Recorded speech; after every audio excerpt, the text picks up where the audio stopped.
राम यह शब्द दिखने में जितना सुंदर है उससे कहीं महत्वपूर्ण है इसका उच्चारण। राम कहने मात्र से शरीर और मन में अलग ही तरह की प्रतिक्रिया होती है जो हमें आत्मिक शांति देती है।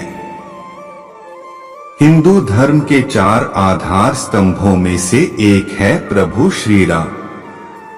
भगवान श्री राम ने एक आदर्श चरित्र प्रस्तुत कर समाज को एक सूत्र में बांधा था।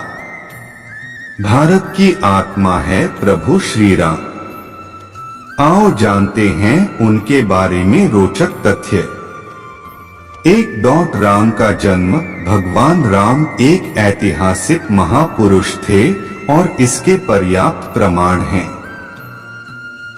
शोधानुसार पता चलता है कि भगवान राम का जन्म 5114 ईस्वी पूर्व हुआ था। चैत्र मास की नवमी को रामनवमी के रूप में मनाया जाता है। उपरोक्त जन्म का समय राम की वंश परंपरा और उनकी पीढ़ियों से भी सिद्ध होता है। अयोध्या के इतिहास और अयोध्या की वंशावली से भी यह सिद्ध होता है। राम पर लिखे ग्रंथ। प्रभु श्री राम पर वैसे को कई ग्रंथ लिखे गए, लेकिन वाल्मीकि कृत रामायण ही प्रमाणिक ग्रंथ माना जाता है। यह मूल संस्कृत में लिखा गया ग्रंथ है। तमिल भाषा में कंबन रामायण, असम में असमी रामायण, उड़िया में विलंका रामायण, कन्नड़ में पंप रामायण, कश्मीर में कश्मीरी रामायण, बंगाली में रामायण पांचाली, मराठी में भावार्थ रामायण आदि भारतीय भाषाओं में प्राचीन काल में ही रामायण लिखी गई। मुगल काल में गोस्वामी तुलसीदास जी ने अवधी भाषा में रामचरितमानस लिखी, जो कि हिंदी भाषा और उससे जुड़े राज्यों में प्रचलित है।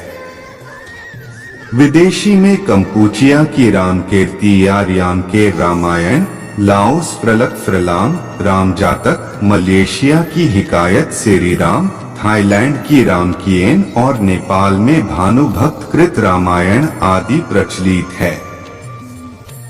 इसके अलावा भी अन्य कई देशों में वहां की भाषा में रामायण लिखी गई है। गौतम बुद्ध के पूर्वज राम वैवस्वत मनु के 10 पुत्र थे। उनमें से एक इक्ष्वाकु के कुल में रघु हुए। रघु के कल में राम हुए। राम के पुत्र कुश हुए। कुश की 50वीं पीढ़ी में शल्य हुए, जो महाभारत के काल में कौरवों की ओर से लड़े थे। शल्य की 25वीं पीढ़ी में सिद्धार्थ हुए, जो शाक्य पुत्र शुद्धोधन के बेटे थे। इन्हीं का नाम आगे चलकर गौतम बुद्ध हुआ। यह नेपाल के लुम्बिनी में रहते थे। सिद्धार्थ के बाद राहुल, प्रसेनजित, शूद्रक, कुलक, सुरथ, सुमित्र हुए। जयपुर राजघरा की महारानी पद्मिनी और उनके परिवार के लोग की राम के पुत्र कुश के वंशज है। महारानी पद्मिनी ने एक अंग्रेजी चैनल को दिए में कहा था कि उनके पति भवानी सिंह कुश के 309वें वंशज थे। 4 वनवासी और आदिवासियों के पूजनीय प्रभु श्री राम, भगवान राम को 14 वर्ष को वनवास हुए था। उनमें से 12 वर्ष उन्होंने जंगल में रहकर ही काटे। 12वें वर्ष की समाप्त के दौरान सीता का हरण हो गया, तो बाद के 2 वर्ष उन्होंने सीता को ढूंढने, वानर सेना का गठन करने और रावण से युद्ध करने में गुजारे। 14 वर्ष के दौरान उन्होंने बहुत ही महत्वपूर्ण कार्य किए, जिसके चलते आज भी हमारे देश और देश के बाहर राम संस्कृति और धर्म को देखा जा सकता है। प्रभु श्री राम ने वन में बहुत ही सादगी भरा तपस्वी का जीवन जिया। वे जहां भी जाते थे तो 3 लोगों के रहने के लिए एक झोपड़ी बनाते थे। वहीं भूमि पर सोते, रोज कंदमूल लाकर खाते और प्रतिदिन साधना करते थे। उनके तन पर खुद के ही बनाए हुए वस्त्र होते थे। धनुष और बाण से वे जंगलों में राक्षसों और हिंसक पशुओं से सभी की रक्षा करते थे। इस दौरान उन्होंने देश के सभी संतों के आश्रमों को बर्बर लोगों के आतंक से बचाया।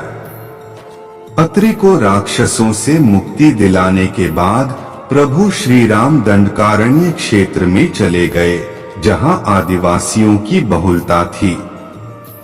यहाँ के आदिवासियों को बाणासुर के अत्याचार से मुक्त कराने के बाद प्रभु श्री राम 10 वर्षों तक आदिवासियों के बीच ही रहे। उन्होंने वनवासी और आदिवासियों के अलावा निषाद, वानर, मतंग और रीछ समाज के लोगों को भी धर्म, कर्म और वेदों की शिक्षा दी। वन में रहकर उन्होंने वनवासी और आदिवासियों को धनुष एवं बाण बनाना सिखाया, तन पर कपड़े पहनना सिखाया, गुफाओं का उपयोग रहने के लिए कैसे करें ये बताया और धर्म के मार्ग पर चलकर अपने रीति रिवाज कैसे संपन्न करें यह भी बताया। उन्होंने आदिवासियों के बीच परिवार की धारणा का भी विकास किया और एक दूसरे का सम्मान करना भी सिखाया। उन्हीं के कारण हमारे देश में आदिवासियों के कबीले नहीं, समुदाय होते हैं। उन्हीं के कारण ही देश भर के आदिवासियों के रीति रिवाजों में समानता पाई जाती है। भगवान श्री राम ने ही सर्वप्रथम भारत की सभी जातियों और संप्रदायों को एक सूत्र में बांधने का कार्य अपने 14 वर्ष के वनवास के दौरान किया था। एक भारत का निर्माण कर उन्होंने सभी भारतीयों के साथ मिलकर अखंड भारत की स्थापना की थी। 5 शिवलिंग और सेतु बनवाया। 14 वर्ष के वनवास में से अंतिम 2 वर्ष प्रभु श्री राम दंडकारण्य के वन से निकलकर सीता माता की खोज में देश के अन्य जंगलों में भ्रमण करने लगे और वहां उनका सामना देश की अन्य कई जातियों और वनवासियों से हुआ। उन्होंने कई जातियों को इकट्ठा करके एक सेना का गठन किया और वे लंकी ओर चल पड़े। श्री राम की सेना ने रामेश्वरम की ओर कूच किया। महाकाव्य रामायण के अनुसार भगवान श्री राम ने लंका पर चढ़ाई करने के पहले यहाँ भगवान शिव की पूजा की थी। रामेश्वरम का शिवलिंग श्री राम द्वारा स्थापित शिवलिंग है। इसके बाद प्रभु श्री राम ने नल और नील के माध्यम से विश्व का पहला सेतु बनवाया था और वह भी समुद्र के ऊपर। आज उसे राम सेतु कहते हैं, जबकि राम ने इस सेतु का नाम नल सेतु रखा था।